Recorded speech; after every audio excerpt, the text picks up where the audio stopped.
Hey guys, punta kami sa Hong Kong Waffles. Kita mo kami ni Mama, diba? Nabili kami ng ice cream. Magkani. Tignan mo ang order namin. Sarap ito guys. Tignan namin na madami sila pagkain. Post niya lang po para mabasa. Yan po. Madami po. May favorite chicken, sausage, mga tayo sipot.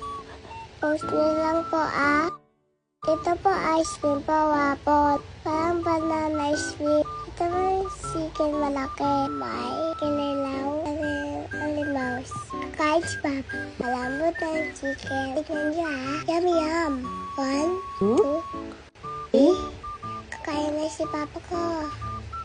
Tana! Oh, Diba wow. sarap? Diba? Kain na kayo dito. Bye-bye.